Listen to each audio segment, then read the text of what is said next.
Many Jewish people question authority. Why? They've had a hard history where if they didn't question authority, they'd be eaten up. Yeah. But you know what happens is when you become a CEO and people are calling you to sue you, that's when that sort of goes out the door. But yet you were able to stick to that as well. If you constantly have that mindset that everything is for good, you're going to be able to keep rolling. It's not even rolling with the punches. The punches are just part of the journey.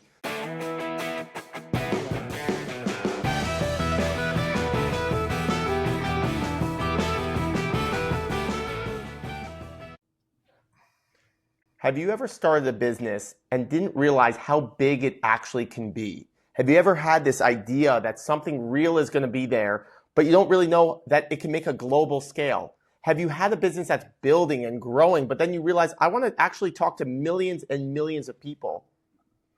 For those answers, we brought today's guest, the founder of Answers.com that sold for over $120 million, Bob Rosenschein, from Jerusalem, who has actually made Aliyah, met Bill Gates from a simple idea, turned his company and turned his success and his wealth into another level.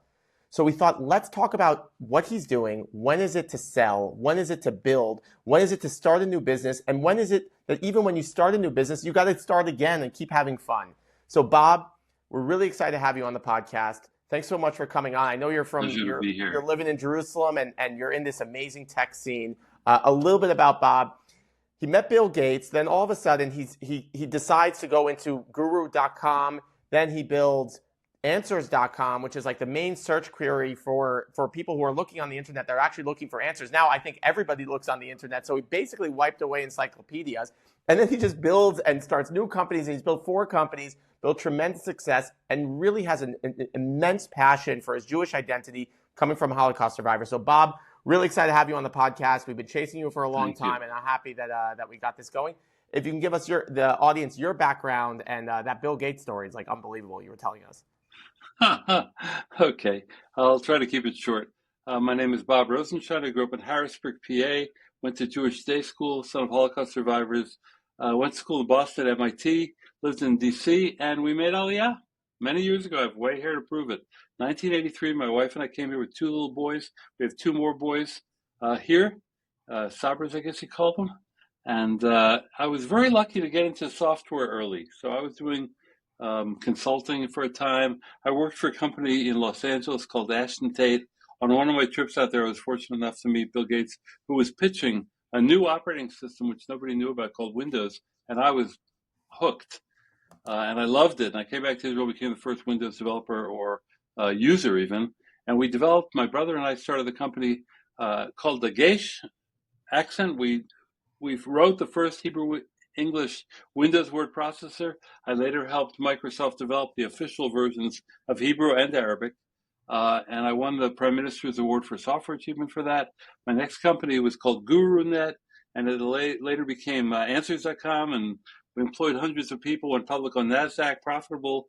And we, at one point, were the 19th most visited site in the U.S., more than ESPN or HP or Disney. We had a lot of users, and it was a lot of fun. I guess you'd call it today the first answer engine, but it was back then before ChatGPT. We have had a lot of fun. I've been around the block. I've had plenty of ups and downs, but I love making software. And basically, I love people. Really, it's all about people. It's about people you work with, you build for. My own philosophy is if you treat people well, they'll be productive at work. And so I love building software. I love building companies, and we're having fun.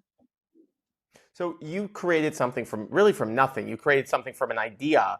How can people take that idea and then turn it into a business that's actually profitable, that can actually fund their life and actually keep a lifestyle for themselves? So it's from just this concept into something that actually can be business. My dad used to say, in addition to any other things you have, you need mazel. And I've been very fortunate. And believe me, when I tell you that I've failed and almost gone bankrupt a half dozen times, but I got up each time. That's one of the lessons from my parents. So you have to roll with the punches. It's just entrepreneurship. If you think you're always going to succeed or so go from success to success, maybe there are a few people like that, maybe Mark Zuckerberg or Sergey Brin. But in general, it's a lot of hard work, surprises. You have to be receptive and adaptive and look at market conditions and be lucky and have good people with you, because you can't do it all yourself. Even if you could, you couldn't. And so that's a basic approach. And did you find that the same people that you started with stayed with you? How did you identify those people? Good question. Well, we look for talent. We look for good people. You know, a person's character, in my opinion, is the criteria number 1, 2, and 3. So I've been very fortunate. I've had hundreds of people work for me. We've had layoffs sometimes, but I could count on my hands the people who left or resigned or went somewhere else for whatever reasons. Um, the secret of keeping people happy, in my opinion, is 3 things. You have to pay a fair wage. It doesn't have to be the highest wage, and it certainly shouldn't be the lowest wage, but a fair wage people have to live. Number 2, good environment. That means learning things, having interesting projects, etc., and good people, of course, around you. And the third thing is not to take yourself too seriously. Have a little bit of fun, enjoy yourself. If you have those 3 things, very few people will leave. So I wish I could take credit for it, but we found that our team members brought other good team members. There was a lot of spirit, a lot of effort, a lot of people, they really cared about it. And we've been very lucky on our companies to get good people, because one person can ruin a team. I mean, it's very easy. So Yeah. we just were fortunate. I mean, people stayed friends. I got a phone call today, just this evening for Pesach. It was a Chag Sameach phone call from a colleague. It's not important his name, but he's worked with me in several companies since 1997. What's that? Almost 30 years. And every year before Pesach, I don't work with him anymore. Lovely guy. And he just called up to say Chag Sameach and thank you. So, I mean, you're building this team, and a big problem that we see a lot is that people go, you know what, I want to start a business. I have to invest so much capital in it, but they don't even have an idea. They're not able to leave their business. They're not able to take this risk into entrepreneurship.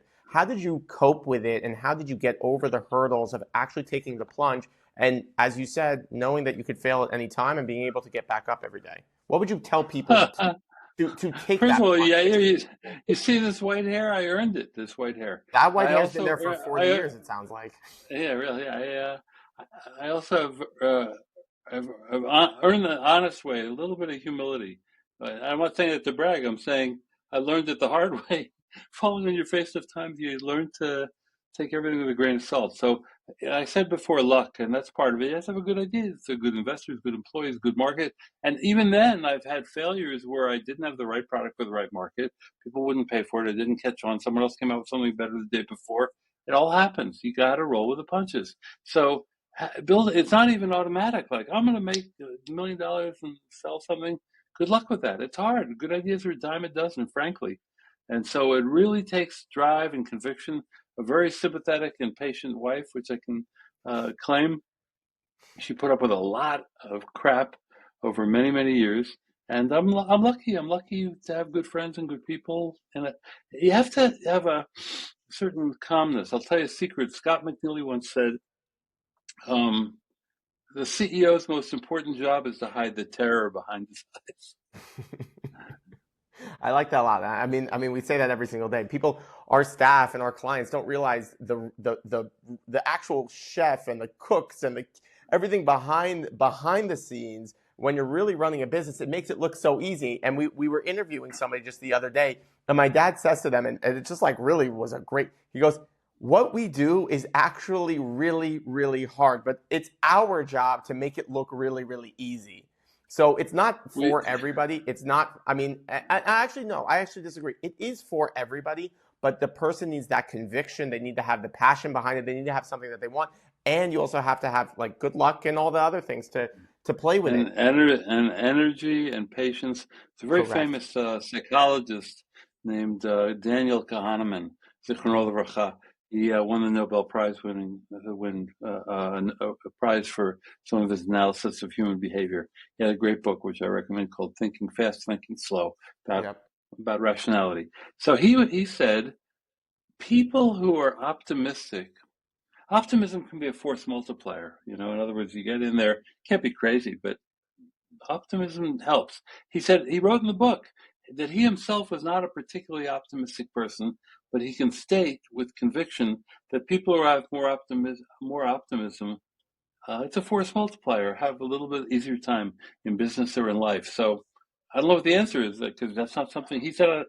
Can't develop it particularly. It's just part of your nature, Yeah. but it does help. And then and maybe it has other downsides that we're not talking about.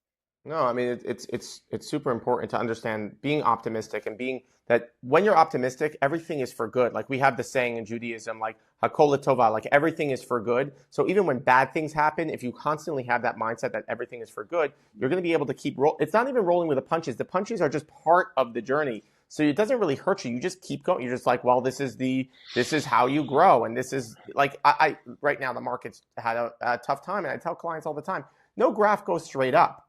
I mean, that's just what it is. And there's no company that goes straight up. It just doesn't work that way. So if you want, let's say, it's the same, you build a ship and you don't keep it in the harbor. You build a company, you don't keep it quiet into yourself. You have to bring it out to the world. You bring the ship out to the sea.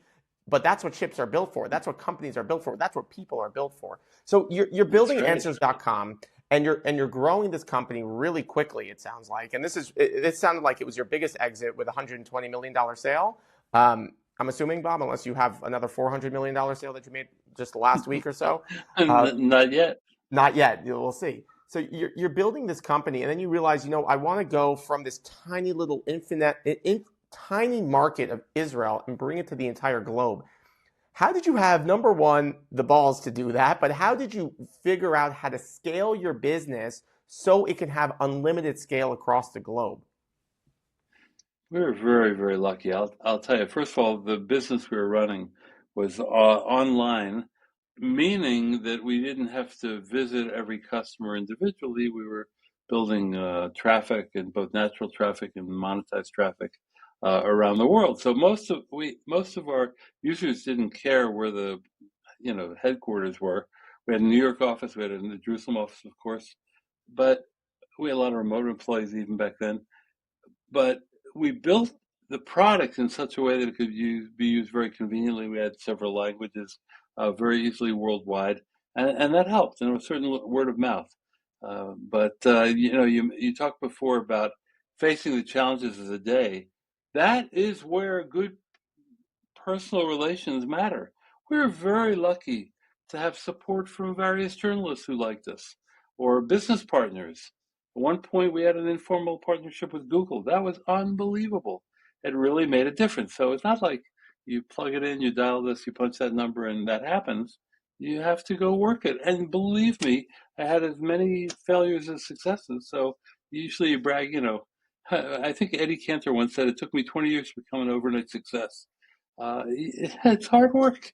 You just have to fight it. You have to love it. If you don't enjoy the work and you don't enjoy working with people, it's all about people. I really believe that. It's not a formula. Let's dive into this point a little bit because I think it's super important, and it's really about like mentorship and collaboration. You said you had an informal relationship with Google, and you had other people that you could talk to and journalists that you liked. What were you didn't have anything really much to offer them, or most companies don't have much to offer the bigger players that can really help guide you. But what did you offer them that they went, it's worth investing in Bob? Like, what was that actual, what were you offering them that someone can take? Look, that's an awfully good question, because when you're an investor, you're going with your gut, or in those days, different than today. Today, the market is for investments much more crowded, but an investor will size you up, size the idea up. It's not all formulaic. You wish you were sometimes. Oh, I can prove this market, but they're betting on the future. So they don't really know what your revenues are going to be in year 3. They can't know. So they get an idea about your enthusiasm, your energy, maybe an impression of your smarts. But the product, I'm very product oriented, so I love showing great technology and saying, oh, wow, look at this, look what you can do with it. It's not for everybody. Not everybody reacts to that. They want to see the hard facts and spreadsheets, and that's cool too. But there's a certain personal connection, and you have to believe in yourself. You have to go for it. You have to find people and keep trying. And I was once had a demonstration before. In those days, it was AOL management. Okay, so imagine I'm waiting for them to come into a room, 15 or 20 AOL senior managers, and I'm going to do a presentation on the board on screen, and our servers go out. They went out. I'm like, what? 5 minutes before a big demo at AOL top management? And they stayed out. We couldn't reboot the servers in time. So I ended up going to the board. If you can imagine something as ridiculous, this was not a successful meeting. I said, imagine if we had this over here and that over there. It was terrible. It's an embarrassment. But I've had other good, demos at Apple or Google. It doesn't matter. You have to also be confident in yourself and the guts. Well, people are people. You think I've met some very famous people, and believe me when I say they put on their trousers one leg at a time. Yeah, no, I agree with that completely. You've had this interesting financial path.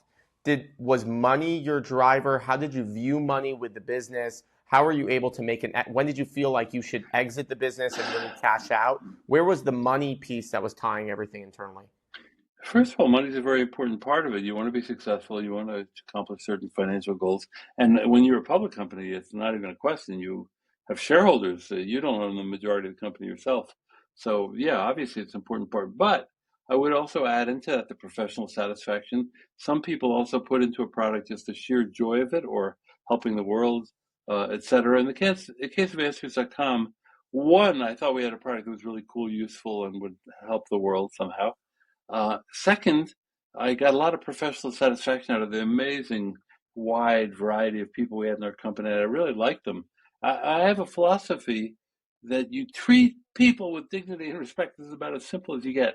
I think it was Malcolm Forbes who said, you can judge a person's character by how they treat people who can't do anything for them. It could be a waiter, it doesn't matter. If you treat people properly versus shabbily, it makes a difference. So my feeling was always dignity and respect. I couldn't care less if you're the janitor or a vice president of marketing. It might make a difference in your salary, but in terms of the respect you give someone, that's important, and people felt that. But I think that's once really, we were yeah. What? I think it's a really important point because everything, your success is your relationship with people, and it's your relationship as a human being, and you keep talking about that. It's like a very similar theme, and I think that's why you've built this rapid success that you built. I'm going to get back to the exit from at Answers.com in a second, but I'll just tell you a quick story, a wonderful story. There was a gentleman named Felix Zandman, and he was a French industrialist, but he survived World War II years ago. He's no longer alive. He was hidden by a Polish woman, non-Jewish woman, in her kitchen. She was hidden for like 10 months under the floorboards of the kitchen. There was a hole under the floorboards, not too big, and he hid in there for a year. Very small spot. And she would feed him at night. And she was taking her life into her hands just by hiding a Jew under, and that's how he survived the war. And he wrote a book later called Never the Last Road. Beautiful. Beautiful book, beautiful story. It became a very important industrialist later on. And he writes in his book the following story, and I'm going to share with you because it's so moving. He said when he was a little boy, listen to the story. When I was a little boy, he said, my grandmother one day said to me, Felix, what, if anything, is yours that nobody can take away from you? Well, Grandma, my house.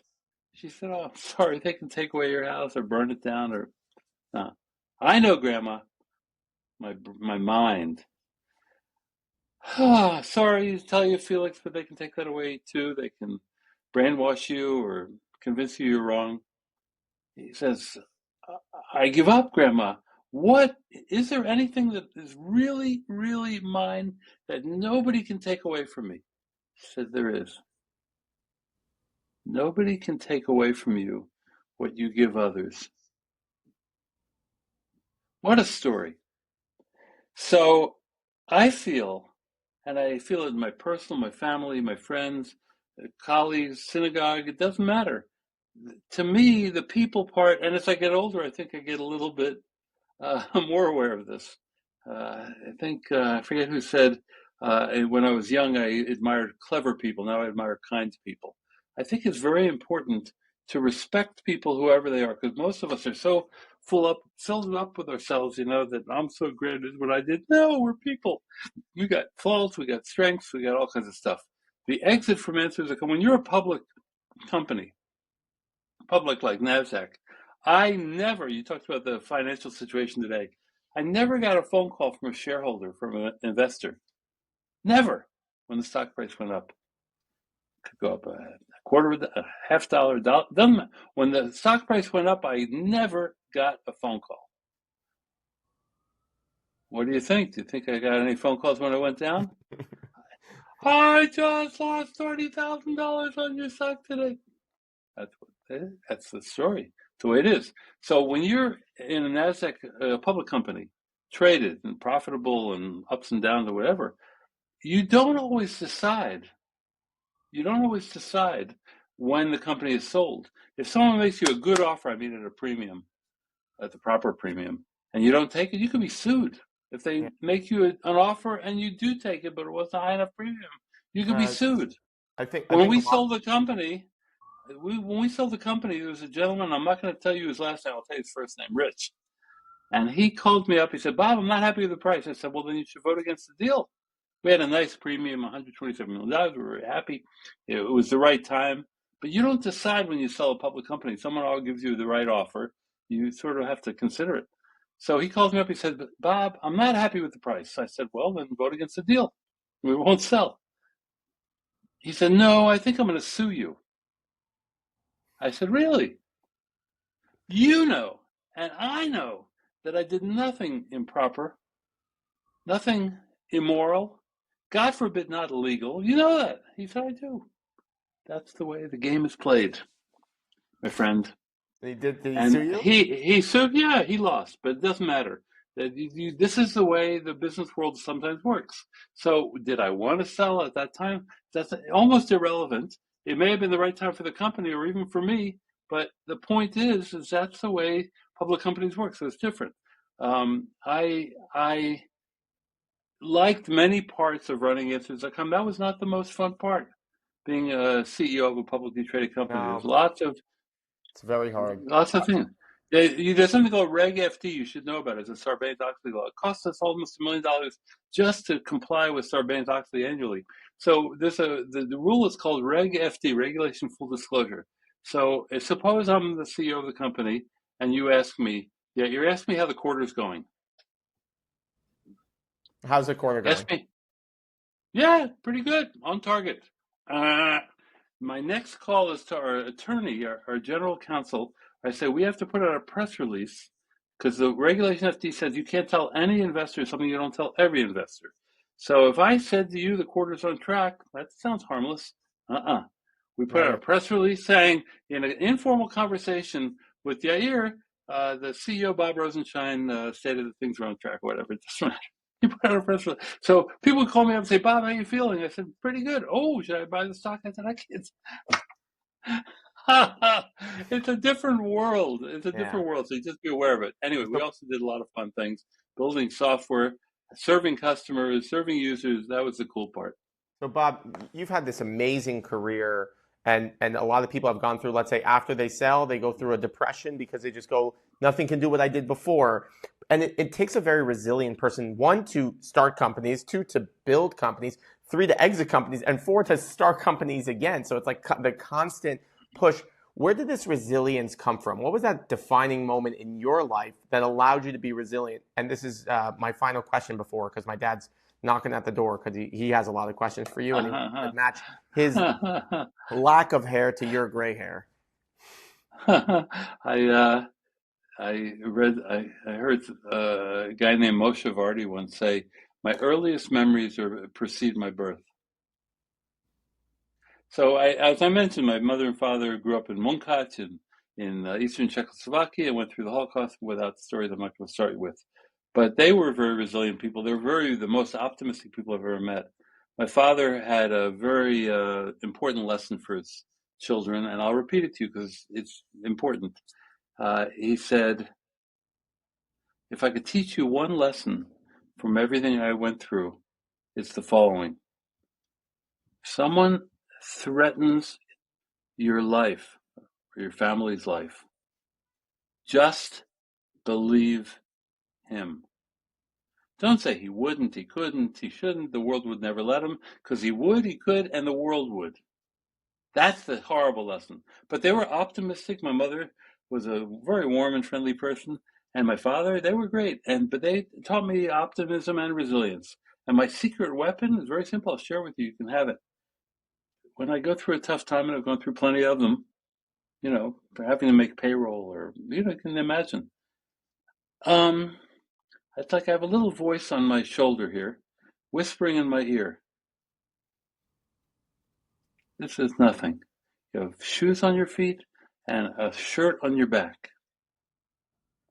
And how many people freak out when there's something problematic? The main thing in life, you can tell your listeners, is to understand the difference between ba'ayot and sarot, between problems and source. Ba'ayot everybody has. Talk about Bill Gates. Bill Gates has problems. Yeah, he's still Soros, we shouldn't know about Soros or health or Parnassa or whatever. There's a lot, people have real problems, sickness. And God forbid. So that to me is my guiding light. My guiding light are my parents, what they taught me. I've been lucky enough to have a certain amount of resilience. Don't think it's always easy. I also suffered a heart attack. Must be 12 years ago. Quadruple bypass on emergency bypass surgery in New York City. So it's not. It's not all ups. Right. It's not all easy. There's ups and downs. Maybe because I'm a generally calm person, I internalize some of the stress. Yeah. Dad, I see you keep pinging me on WhatsApp, like, let me in here. Well, I want to let you have your time and go through it. It was very fascinating stories, Bob. First of all, the first thing I got to ask is Moshe Vardi that you mentioned, because my father-in-law's brother's name is Moshe Vardi. Wow, maybe related. He's a professor at the University of Texas somewhere. I've never met him personally. He knows my brothers. No, not even. I don't know. There's a famous Yossi Vardi in Tel Aviv, who's a good friend of mine. I love Yossi.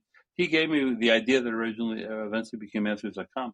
But Yossi's great. We can get into Jewish geography for hours. Get to the meat. Anyway, I just that was too tempting to us. So, Bob, before we started the podcast, we talked about Israel. I was in Israel from 83 to 86. I got married there. I had my bar mitzvah there. We talked about the asimonim for the telephones. And at that time, you made a leap to come and move to Israel. But to me, what's fascinating, and from what I'm hearing from your story, is what is it that you saw?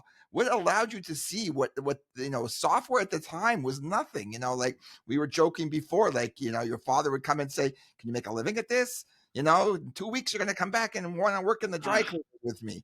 So what allowed that? And not only that, but when you went to see Bob Gates, when he came from Microsoft, you were able to recognize what was going on there, what the potential was there.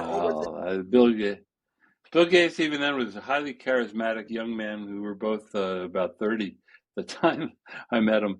But look, Bill Gates is a charismatic guy, but on top of that, I knew who he was and what he had done. He knew finance and business and technology and programming and marketing, and he really combined all these things. So I had a lot to look up to. I studied, my undergraduate degree was at MIT, so I studied software there. And you're watching, just in those days, it was one of the centers of the world in technology. So I had no doubt that computers were a great and growing area. It was booming, really. So that was fun. When it came to Israel, it was a little bit less, obvious to everybody I was with, but it was obvious to me. Israel then was, even today, culturally, there's certain things that are different between the U.S. and Israel. Yeah, those you have to also roll with the punches. I'll tell you a very quick joke about Israel. I say this as an Israeli, but let's see if your listeners appreciate it or get offended. I have a friend named David who says to me one day, Bob, I'm collecting words for an English-Hebrew glossary. I said, really? He says, yeah, and this is a true story. He says, how do you say in Hebrew? I'm going to say it in English. And how do you say in Hebrew? I'm very sorry, sir. We seem to be temporarily out of that item. If you like, I can back order it and inform you of its arrival, or perhaps refer you to a different store that could help you in a more timely fashion. Hebrew. And that's the joke. But Bob, And I don't want to this let all you the off time. the hook. I walk into a store. I said, "Do you have this?" And it's like right next to him. And I don't want to let you off the hook so easily. I mean, there was something in you at the time. There were many people at MIT, many people in computers at that time. Not all of them had the guts to move to Israel. Not all had the guts to do what they want or to follow their dream and their passion, but you did. I went to Camp Ramah, I went to and camp. they were a more Zionist camp than most. But we had taught Hebrew there, our special American Hebrew. Um, and then between 11th and 12th grade, we went on a Ramah seminar to Israel, and I fell in love with it. And I have to understand, I grew up in a very American city. It was not like in New York or Manhattan. I grew up in Harrisburg, PA. And so I lived this identity thing between being a Jew and being an American. And I mean, really an American. Like, I loved America. It was a great place to grow up. And so when I got to Israel, I said, oh, now my parents did not make Aliyah. They came from Europe, and it was a much more depressed time. And just getting off the plane and being in a place where Jews were not a minority and Hebrew was spoken, that was so cool. I was sold very early. My wife will joke that when we made Aliyah with two little boys, we were exhausted and the country is dusty. And we're driving in the car with the suitcases and we're arriving, and it's about as dusty a hot July day as you can imagine. It's like it's brown as far as the eye can see. And I went, Israel. And my wife just laughed at me because it wasn't really that attractive looking. But by But being in I was Israel, sold on it. is that what made you start your own business? Is because you were in Israel, there wasn't so much I economic would have started, opportunity? no, You would have started I would have anywhere. started in, yeah, I love that stuff. So, Again, it's not for everybody. It's going to have to be a little bit crazy. but you had that drive to start on your own, to build your own business. The rest of it is your character, and you had a great character. It sounds like from your parents, to respect people, to acknowledge who they were, not to, even your waiter, you're going to speak well to, and people recognize that. Everybody, yeah. But what happens is when you become a CEO and people are calling you to sue you, that's when that sort of goes out the door. But yet you were able to stick to that as well. And I think that was also a I big thing won't of yours. sit And here and even tell you Google will that probably like you. but I will not sit here and tell you I never lost my temper. I never this. I never You're was human. perfect. I'm not perfect. I'm human. But everybody's flawed somewhere. But the point is, I had, you know what? Either I was crazy enough, or I was enjoying myself, or confident enough, or whatever. I don't know. Believe me, I fell flat on my face enough times. Nearly went bankrupt enough times that I understand the problem. It's not for everybody. If there's a joke in Hebrew that a self-employed individual, I should say it in Hebrew, maybe so people understand it, but the translation is, a self-employed individual does to himself what the law forbids him to do to an employee. And ain't that the truth? In other words, you work harder hours, you take vacations, you don't go with pay, all these things that you wouldn't dare do with your staff, you do to yourself because that's what entrepreneurs do. So it's really not for everybody. Sometimes it's a financial payoff, sometimes not.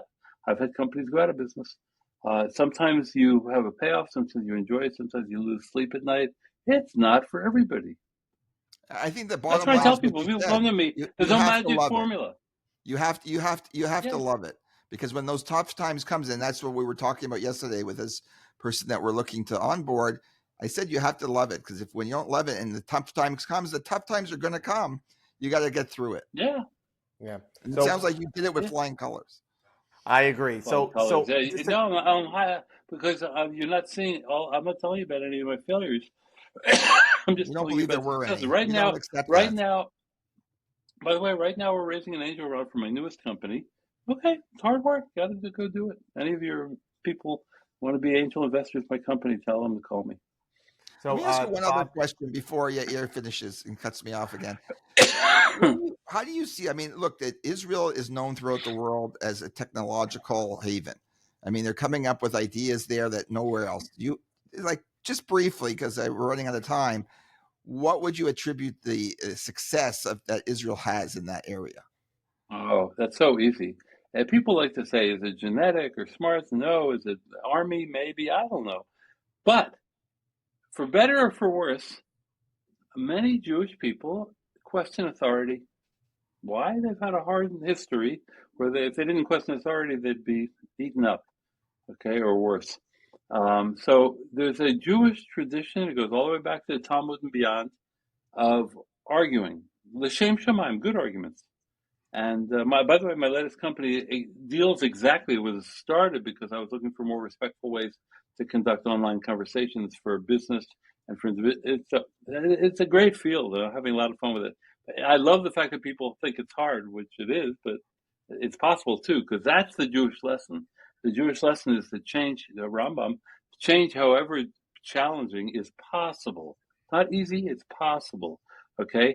So Israelis are taught from an early age to argue, to question authority. They're not like oh, you gave me the order, thank you. I'm not going to question it because it's not pleasant. No, they're told to argue with authority for good reason, hopefully not disrespectfully, but certainly to question everything. And that's a cultural attribute that does very, very well in the high-tech sector. Very well. Not so well, if you ask me, in traffic safety. But that trait of questioning authority is very good. So, Bob, we really appreciate you coming on. We love what you do. We've seen your activism on the side. It's really amazing and inspiring so many people. And I think the main takeaway is that, as you said the whole time, entrepreneurship is not for everybody. But entrepreneurship does not mean that it's me and then I go into it and I'm on my own completely. Like I started my business and I said, I need help. And I brought my dad in. It was the best partnership hire I could ever have possibly made. And we brought more staff in. And that's how we built it. We built it as a team. And I think that's really where people get scared of entrepreneurship, is that they think that they have to do it on their own all the time. But it's really about building in collaboration and building a team. And you really speak to that. So we really appreciate the insights that you give to the audience. Can you tell people where they can get in touch with you, how they can contact you, and your shameful? The very easiest way. I'm not going to recommend Facebook or Instagram or any of those things, or my email right now. What I would say, the easiest way to contact me is my LinkedIn page. It's accessible. My name is my code or whatever handle is R Rosenschein. If you can spell Rosenschein, you're ahead of the game. You go to Google and type in Bob Rosenschein, you find the spelling. But R Rosenschein on LinkedIn. I'll be happy to connect with you or to get a message from you. Just do me a favor, please tell me that you heard me on this podcast so that I know where I'm coming from, because I do get messages that I don't fully answer. But I'll be happy to be in touch or to connect with anybody over LinkedIn. It's probably the easiest way to reach me. Great. Thank you, everybody. Thank you, Bob. Really appreciate you coming on. Really appreciate you sharing the insight. Dad, you were supposed to keep it under 5 minutes. You did not, but that's survive. But thank you, everybody, for listening. We'll see you on the next one, and have a beautiful Pesach, everybody. Thank you. Securities and investment advisory services offered through Osaic Wealth Incorporated, member at FINRA SIPC. Osaic Wealth Inc. is a separately owned other entities and or marketing names, products, or services referenced here are independent of Osaic Wealth Inc. The opinions expressed herein are for general information only, as not necessarily the opinions of Osaic Wealth Inc. or its representatives. It is not intended to provide specific advice or recommendation for any individual. Please consult your financial professional, attorney, or tax advisor with regard to your individual situation.